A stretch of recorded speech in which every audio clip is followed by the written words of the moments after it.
seeing the difference that it made to some fruit trees that had done nothing, and then I painted them with tree paste and suddenly ended up with fruit was like, oh, okay, so Can I that just works. say, we haven't done tree paste, it's in your manual. Oh, sorry. And you'll get some to take home today if you want it. It's the most awesome stuff. So when I've got somebody who doesn't know anything about biodynamics and is really skeptical, I tend to give them some tree paste and say, go and try that on one of your fruit trees. And it just works miraculously.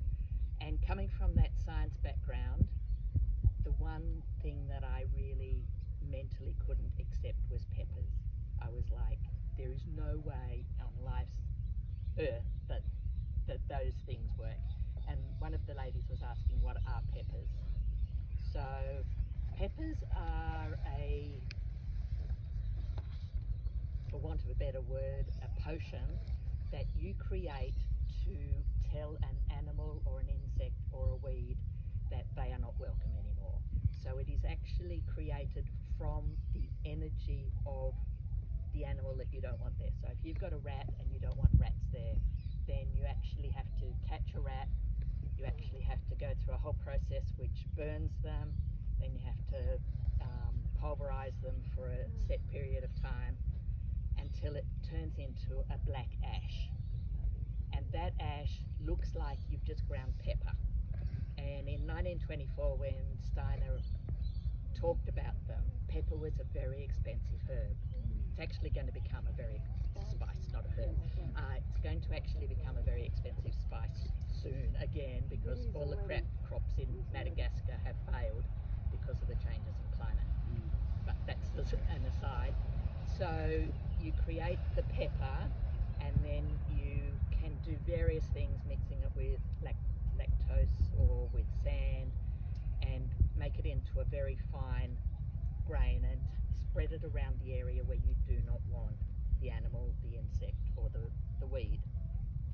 And weeds I have a trouble with using, because if you want to look at it, lettuce can be a weed. Anything can be a weed. It's just a plant growing where you don't really want it growing. So I was running some biodynamic workshops, and I don't believe in teaching something I haven't proven myself. So I thought, all right, I've got to bite the bullet, I've got to do the peppers. So I did the first one on rats, because I had a chook yard, and I would go out into the chook yard at night, and there would be a dozen rats going everywhere. And I thought, all right, so I caught one of them and let it die, and went through the whole process. And I went out. You have to do them on the full moon. You have to make them on the full moon, and you have to disperse them on the full moon. And that's the woo-woo that most people have trouble getting around. Can I ask how you dispatched it? No? With a snap trap. Oh. Yeah. Oh. You can't poison anything, so No, it's got to be that. no. I would. No. No, you can't poison it. The poisoning. No, not the pepper. The poisoning changes the energy, so it's got to be killed or die naturally. Roadkill are fine, if not for rats. Yeah. Most of mine come from roadkill. When I make the possum ones, they come from roadkill. When I made the turkey, there's a bush turkey down on Mont Cotton Road now. Hop in the car. The hardest one to get was actually a cat. But anyway, that's a separate question. I did get one eventually, but it took me 11 months. Yeah, so Back at the Chinese restaurant. yeah, so Does it have to be the whole body? no, it's various parts. With the animals, a lot of it's the skin. With the insects, it's the whole insect. And insects can be a challenge because, like Tony knows, I have been asked to create one for bromide, but getting hold of enough bromide is becoming. Oh, yeah. No, I've got fire ants. White ants. White ants, yeah. I tried to do them. I haven't managed to get them yet.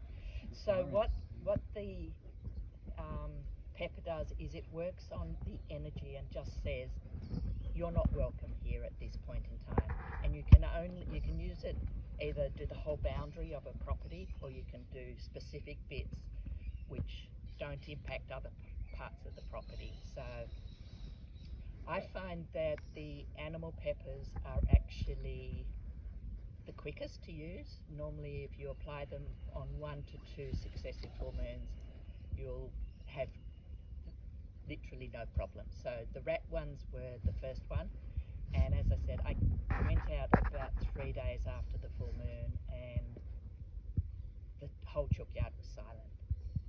And I actually came inside and sat down and went, fuck, it worked. I really had not expected it to work, and it did. So the next full moon I decided to challenge myself again, and I did cane toads. And again, like, I would have, my back garden would be, you just couldn't even walk at night. There was so many cane toads. So I made a cane toad pepper and went out again the week later, and I found one, and he was dispatched to the freezer. And after that I did not have any cane toads in my property till I left. You do have to reapply them. They are not a set and forget, and I generally recommend about once every 7 months with the animals that you do it, and that will keep them away from your property. The weed peppers I find are a lot harder. Firstly, there's an awful lot of information on the internet, and almost 90% of it so far that I've tried is wrong. The weed peppers, on the internet they say you can make it from the root, and I tried that, and I tried that with nutgrass. You have to make it from the seed, otherwise it just does not work. And is that across the board with all weeds? Every single weed, Yeah, and you have to okay. make a different one for every single weed. Yeah. And the other thing that you have to remember with peppers is the intention that you do it with, and it has to be with good intention. And you have to bear in mind that if you create a void by removing an animal or a weed, then somebody else or something else is going to come in. So you've got to do it with knowledge and intention, and working with your land to do it. So I then very luckily have a girlfriend who is a homeopath, and she took me through about a week-long workshop in how to potentize everything properly using the homeopathic principles. For those who understand, there are 2 options with homeopathy now. You can do it by hand, or you can do it using a radionics machine. I hand potentize all mine. What's And potensize? sorry, homeopathy works on, the more you dilute something and add energy to it, so it's the total opposite of what you would expect. You would think as you dilute something it becomes weaker, but by potentizing it, diluting it and adding energy, it becomes stronger. Isn't it the same as biodynamics? Yes, it is. In a way? Yeah, biodynamic is the form of so when we go back to his works, actually talks about homeopathy as one of the ways of the future. And I agree with Hamish about understanding the compost preparations and everything. I am now potentizing those for a couple of reasons. One, we are coming to a place of shortage with things like horns and stuff like that, so actually being able to continue doing them. The other nice thing that I've found with the potentizing of the preparations is, because I've put in the preparation, the intent and the energy, instead of having to stir for an hour, you can stir for 10 minutes and then put out your horn manure or your horn silica and stuff like that. So the animal peppers have to be applied in the 6 hours before the full moon. The weed peppers are in the 6 hours after the full moon.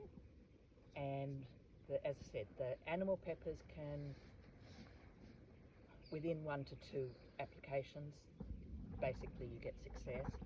With the weed peppers, I find they take about 10 months, but Steiner talks about 4 years. But I've had a lot of success with things like nutgrass in 10 months. And it wasn't totally eliminated, but what came up were really sickly, pale green, occasional stalks. And when you dug it up, there was no nut, which I found really interesting. And I now run a business because I potentize them. Most of the reason that I do it is I would rather that if people had a problem with rats or possums or anything else, that they told them that this was an area they didn't want them, rather than we poisoned them or killed them or anything else. And with, for example, possums, I often tell the people who ring up about it, put an area away from where you want them and give them food, because that's all they're after. Yeah. So we're not telling them bugger off this planet. We're saying we don't want you attacking our veggie patch. Please don't do that here. But as a thank you, we will give you some food in another area. Can I just butt in on that? Sorry. No, please. A lot of viticulture people grow cherry tomatoes that will ripen at the same time as their grapes, and they put them at the end of their rows so the birds will eat the cherry tomatoes, not their grapes. So as a way of thinking what Rohanne has just said, care for them. John Priestley with his citrus used to cut citrus, oranges, and he'd put them on the fence line where the possums were coming in. So they didn't eat his citrus, but they ate the bugs on his trees. So he wanted them next door, but he fed them oranges so that they didn't eat his oranges. So anyway.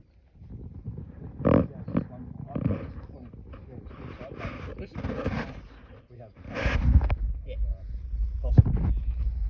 I don't know, but this is in line with it. I started experimenting with leaving them on for the first 10% to be eaten. Yeah. And then taking them off. Yeah. And I've noticed I'm not having the problem. They're not attacking all of it. Yeah. They're going to the bottom and eating the 10%, knowing I'm going to see that and then cut it off. So I seem to have developed this relationship now where I'm actually in sync with them and I'm allowing them to have that first bite of the yellowing. But if I leave it any longer, they go, oh, he wants me to have another 10%. Exactly. but I've got these signs now with them, and we're getting regular bananas, whereas before we were losing them because we knew they were ready. Yeah.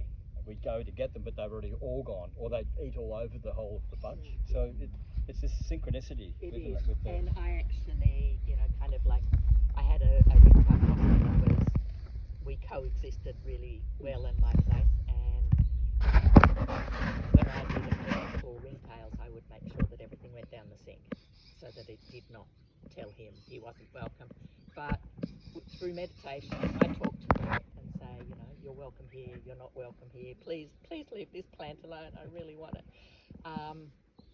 Because I don't believe that animals are dumber than us or that we can't talk to them or communicate with them in any way.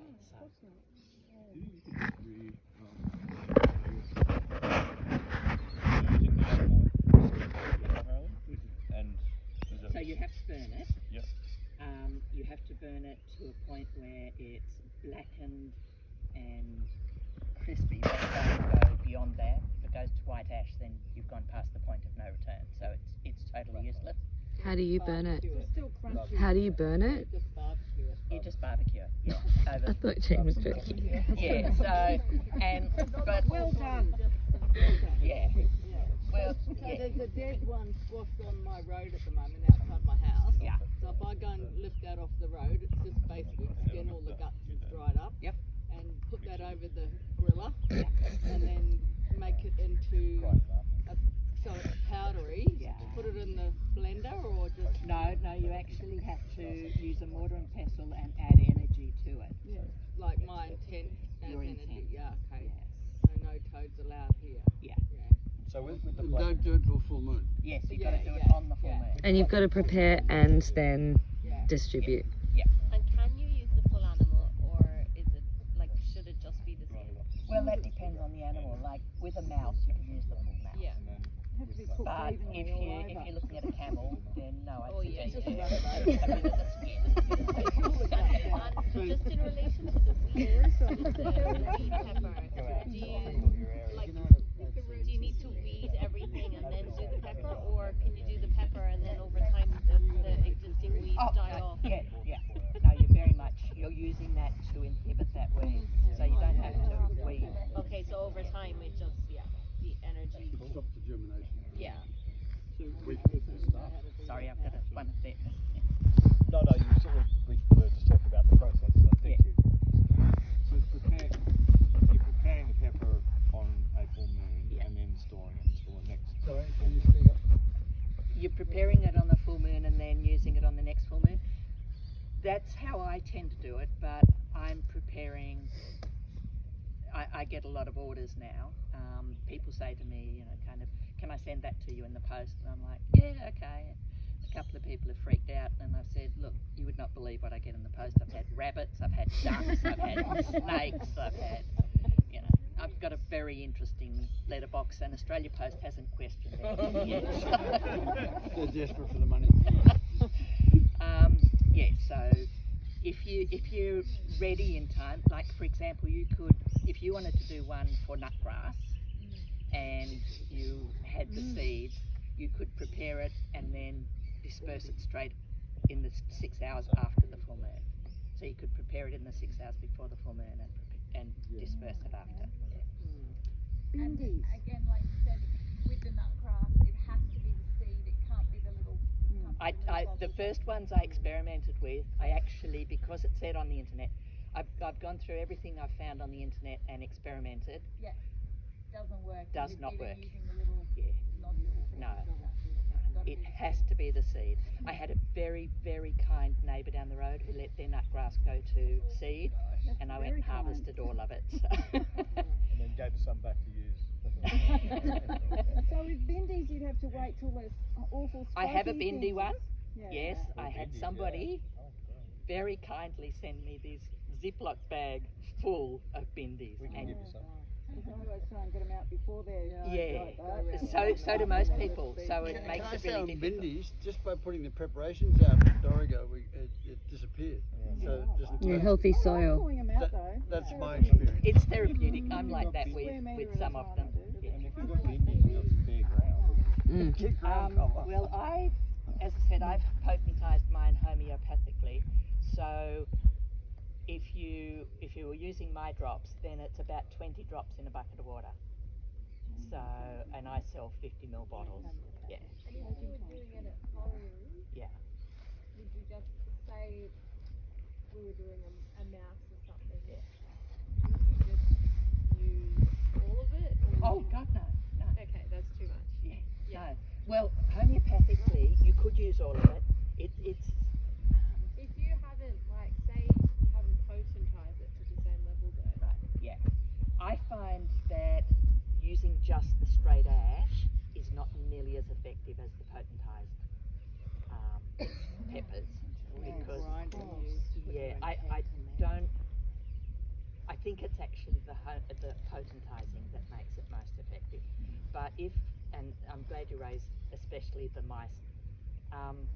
If you've got mice or rats or cockroaches in the house, you have to be, and I learnt this by doing the cockroach pepper, and I stuffed up, because I created a pepper and I used it and I trapped them in the house because I didn't give them an escape route. So you have to start and do it kind of so that you're driving them out. So same with the mice. If you're not careful, you can actually trap those mice within your place, and then you've got a worse problem. Oh wow. Yeah. So you've got to be really careful with the energy you're How do using. you create a gap to let them out then?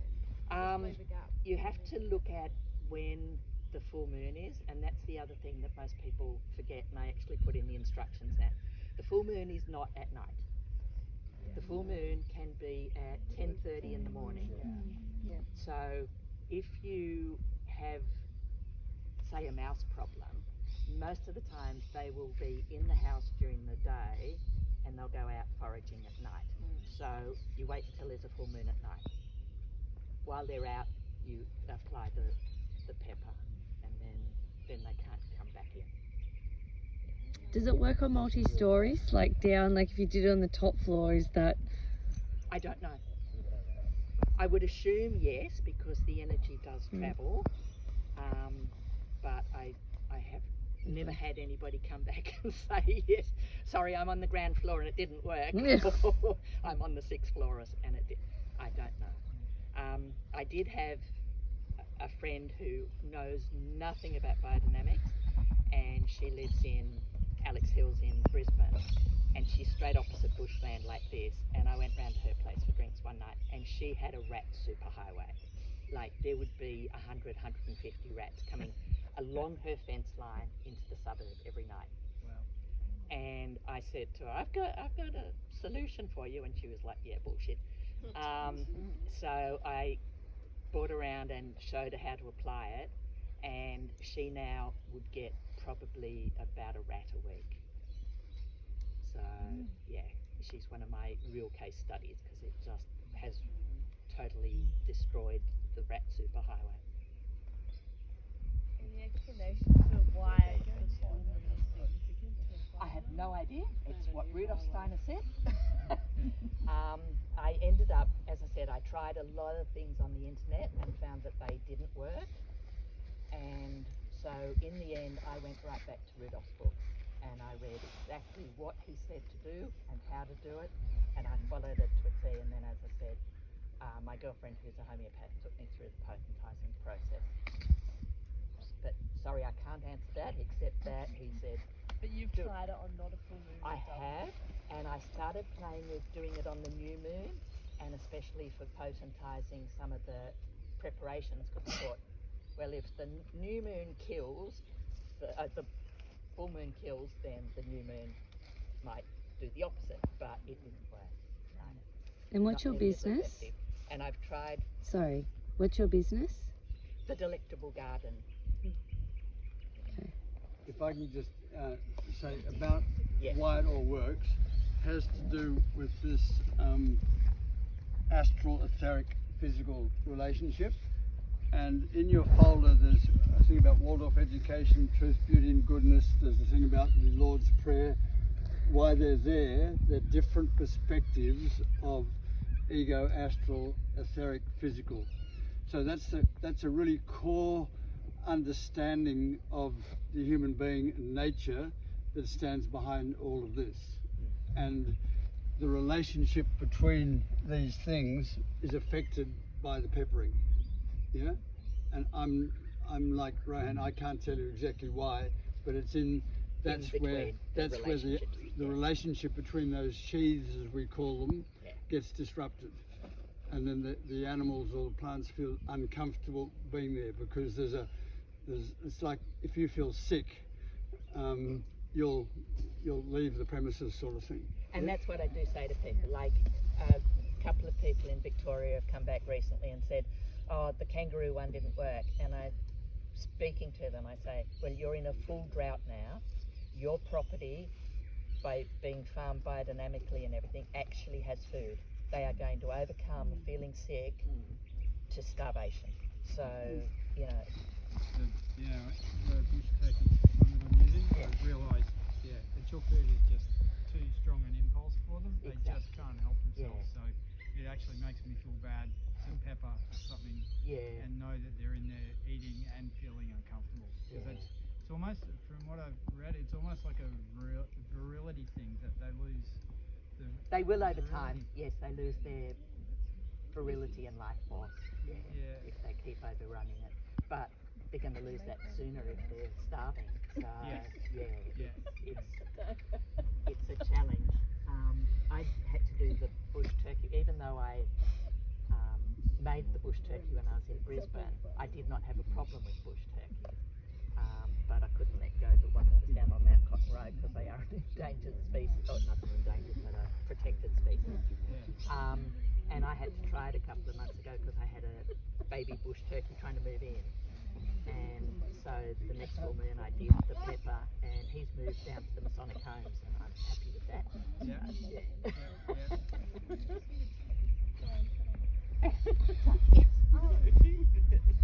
you ever get worried about who you share this in? Because we were just talking about making pepper for a human. I have been asked for so long.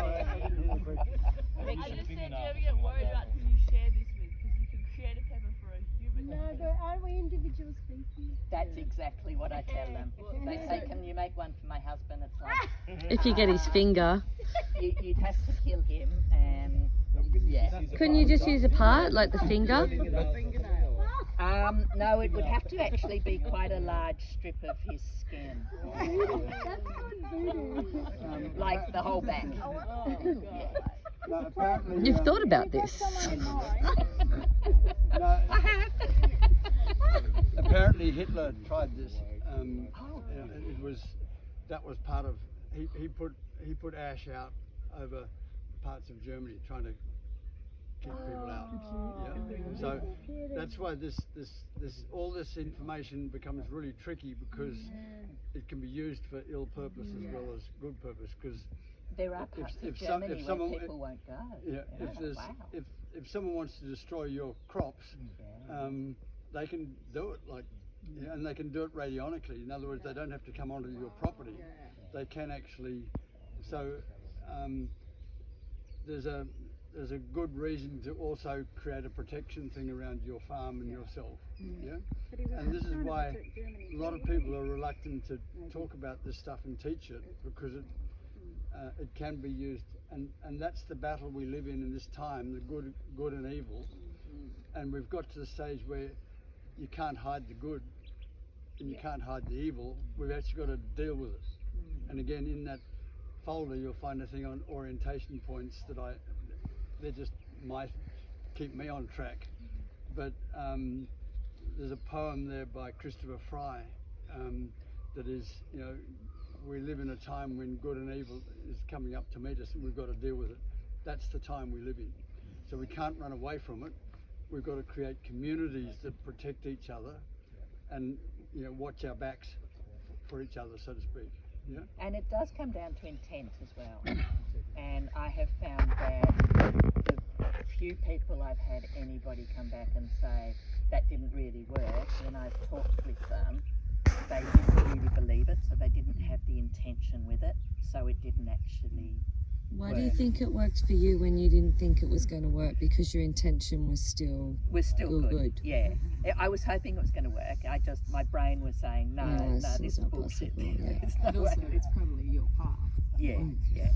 Can I just say one thing about intent, and I'm not contradicting Rohanne, but Steiner sort of once described the situation that if someone's got a broken leg, you can look around with as much intent as you like, but it ain't going to fix it. You've actually got to get a sprint. You've got to engage your will to do something. Yeah. So intent without will, it's the will that makes it happen.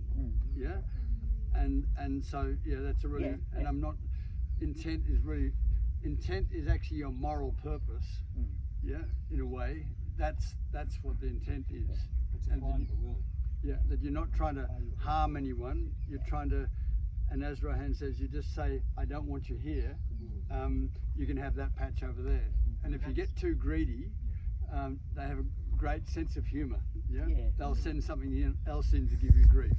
I think I've mentioned it before, but Charlie Arnott's podcast, when he interviewed Terry McCosker, who runs RCS, and it's a huge organisation for farmers, but his first episode is farms, finance, stock grazing, rotating, all the mechanics, and then if you get to his second episode, it's worth listening to both, but it goes off into subtle energy, and Terry talking about negotiating with animal souls, and in the States with the wolves, I think the it wolves, was, that he struck a deal. You got to stick to that deal. You've got to act with integrity and good intent when you're doing those deals, or otherwise they're just going to. But you do need to talk with the animals as well. I had one set of rat pepper that I very quickly found out, because I experiment on my place as much as possible, didn't work, and I hadn't asked the animal for permission to use their earthly remains. And when I went back and checked, he had not been happy about this. So he did not engage in the process. As I said, I'm now potentizing the compost preps and doing even more reading on them, because some of the stuff that I've found recently is they can be used in, and the first experiment is to create a fungicide using them that will deal with things like black spot and powdery mildew and stuff like that without having to spray any sort of even white oil or anything like that. I've got two questions. Mm-hmm. First question is, do you actually need pepper, or can you just use intent and meditation talking to them? Because Terry, he didn't use pepper in that wolf example. And Yes, you can just use intent and with talking with the animals. Most people are not that spiritually advanced yet to be in a space where they can use that amount of meditation and intent. Yeah. So, and second? With the house, you're talking about trapping the animal inside. Can you trap an animal inside the property as well?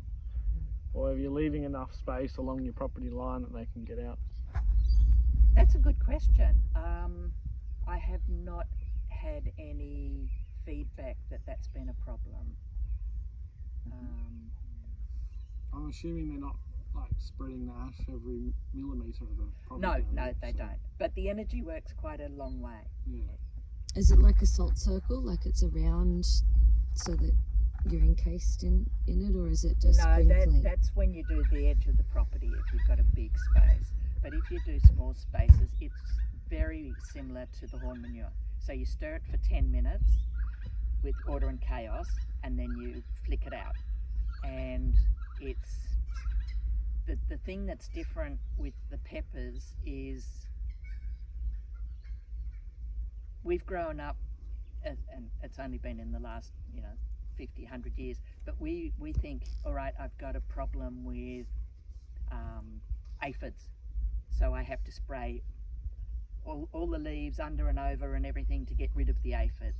With the peppers you don't. It's actually the energy. So you stir it and then you get a natural fibre brush and you literally just walk around and you feel like a fairy with her wand kind of going. And that energy is what's going out. So yeah,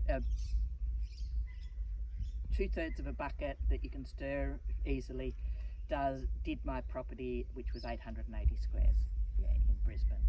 So. And radionics is? Radionics is using a machine to do that, to actually add the energy.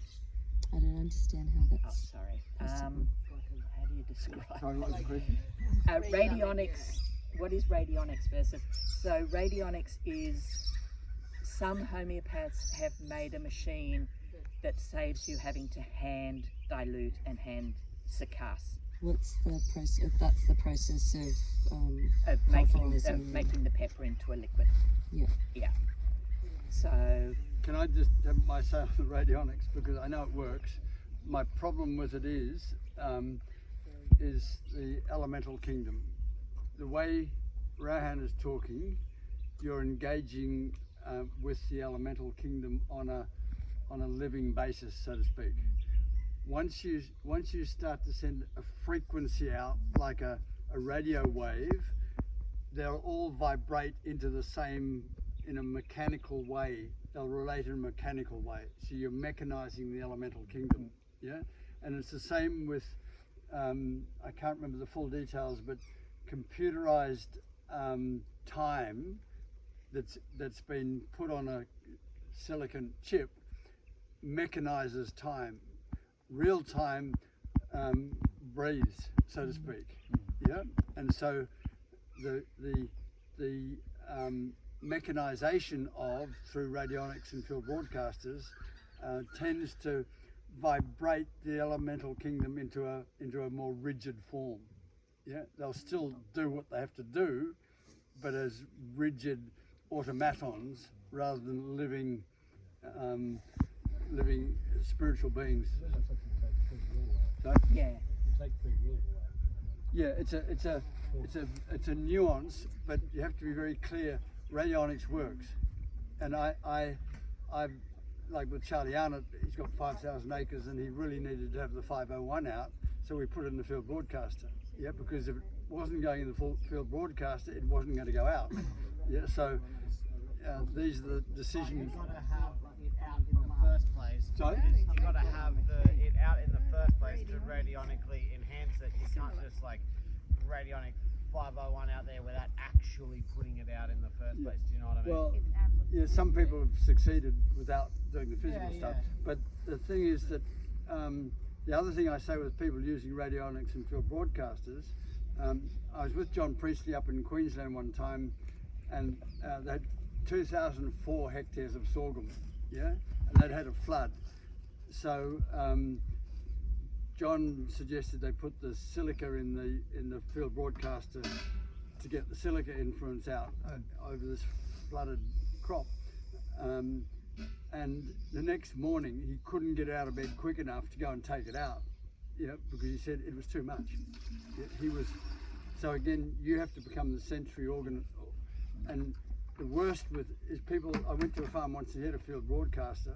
It wasn't a biodynamic field day, it was another field day, and someone asked him what their tower was, and he said, oh, I don't know, someone put it up there. And so there's this energy 24/7.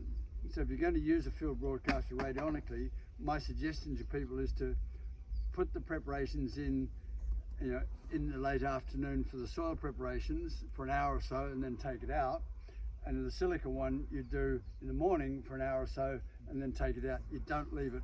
Yeah, you should be dowsing how long to have it on for those. All that sort of stuff. Yeah. So I'm with Rohanne is where we should be going. You can't stop people doing the other, but just bear in mind, from my perspective, this is the approach I'd be encouraging. So there's a machine that's a tower. It's like the broadcasting with the soil activator. We put it under the tree, but there's a tower that's emitting a frequency that's tapping into this. If you go to those jars, if you bury those jars under a tree, no problem. Yeah. The physical substance is there. But it's the same concept. It's just mechanized. No, because it's not mechanized. It's not going out through a vibrator. The radionics is a little machine. It's got two dials. One is location, and the other one is what you're trying to influence. So basically, you dials what frequencies are beneficial, and then you turn the dials like you're setting a radio, and then you can broadcast. But then you can also get another little device that's a homeopathic potentizer. So you always need to make sure you have written out your intent. So you put the intent in the witness with whatever you're trying to broadcast, you set your dials, and then you either broadcast, or you can potentize into water, or you can potentize into like all kinds of different things. But it's basically like broadcasting radio stations. I've got a folder in the car of all these different things, but it is infinite the amount of energies that you can broadcast out there in a beneficial way. And I use radionics a fair bit, and yeah, it does work. It does work, there's no doubt about it. What I hear you saying of this burying preparations under a tree, you let the tree, which is a living organism, take it up and put it out. Yeah. That I'm cool with. Yeah. And I totally get what Brendan's talking about, and there's a lot of people doing it, and it works. Yeah. I don't think it's where, I think we need to be following this path more. Yeah? And I've got a couple of those little jars to put under trees to broadcast. Should they be a certain distance apart, or no, like, are there any? From my understanding, the most important thing is to know which is your mother tree. Yeah. Yeah. Grandfather or mother tree, or it needs to be the mother tree. Sorry? Could it be the grandfather tree or the mother tree, grandmother tree, or? Well, grandmother tree. Doesn't matter. The tree that has the biggest influence over your property. I found it the other day. Yeah. Sorry. When you're burying a jar, are you keeping the jar sealed, or are you taking the lid off? You keep it sealed generally so that other things don't come into it. So And you take the label off so that you don't have the labelling influencing the broadcast. Yeah. You know. Part of that is finding your mother tree. How would you go about that? Is it just Your own sense of your property. Like, And dowsing works really well then, yeah. So that, for me, that's one of the things you spend time, and I'm not greatly sensitive, so I went to boarding school and all that crap, but I do, even I can pick a tree sort of thing at times. Yeah. We So- put one under a tree when we did ours, and 6 months later the tree fell over. And then 12 months later the tree next to it fell over. Oh. So yeah, we did. Yeah, it was too much. Oh dear. Oh, that's But not good. what we have, well, we actually suspect we've actually got Caroline, a lady who lived on our property 120 years ago, is buried on our place, and she's only within about 60 metres of this, and we think there was probably some influence there. So we actually talked to Caroline, and she overlooks our property for us. Yeah. And she's on the top of the slope and looks down over the whole place. And probably loves that you're looking after. Well, she grew. She had 12 kids and 2 husbands and lived on that place. So Yeah. And the dead work through the plant. So the dead don't depart; they just change form. They're still here. Oh yeah. So that's always something to bear in mind too. That you can ask Caroline, what. So and Terry McCosker was talking that with his son who died young. Yeah. And now Sean is his guy when he's flying. If the clouds get too thick, he calls up Sean to fix the problem, sort of thing. So these are the relationships. It's these relationships we've got to build with each other as physical beings, where we can see each other. But then remember that there are other people around who've left their body behind, and there are other people wanting to arrive. And there's a whole raft of, and you'll find it in that orientation points. The church has, they talk about angels and archangels, etc. But if you look at how I've put it there, they've got functions, and their hierarchies of function. The church has turned things into a hierarchy of authority. Yeah, and there's a very different thing between a hierarchy of function and a hierarchy of authority. And everywhere you'll find the counter forces try and turn everything to hierarchies of authority rather than function. Yeah, and as I say, you'll find it there in the orientation points. Sorry. So just to finish off, if you're interested, I do have quite a few, most of the animal peppers. I've got deer and wombat and rat and mouse and bush turkey. Oh yeah, he was one of the first ones. Bush flies. I'm going to be making one of March flies. What about the buffalo fly? I was like, wait. Well, that's March fly, buffalo. March. That's a very different animal. Oh, okay. buffalo fly are a little fly, look like a bush fly, but oh, okay, right, sorry. For cattle. No, yeah. But how do you do that if they're with the cattle? Do you just do it around your whole property? Go and suck them up with a vacuum cleaner. No, but how do you? Oh yeah, out in the paddock with a vacuum. So, and sorry, the insect peppers seem to work for the whole 12 hours, so you're not stuck with 4 hours before or before or after. Yeah. So if I caught buffalo fly, you could make a tincture. How many buffalo flies here? Yeah, I know. I'm like, right, I'm onto this. Between a half a cup and a cup. I could have gotten you that 2 months ago. I'm not sure about now.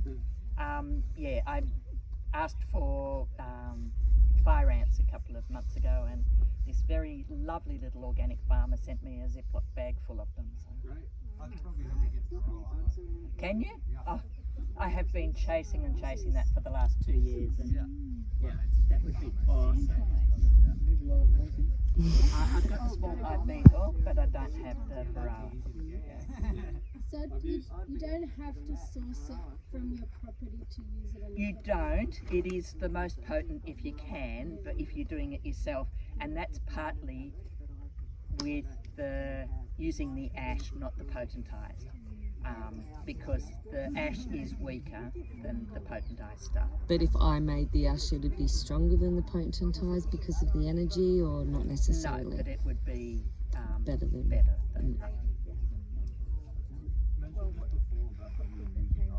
We're starting to look at getting some powdery mildew stuff. Yeah. We've got some phytophthora issues in our orchard. Would that be something that you'd be able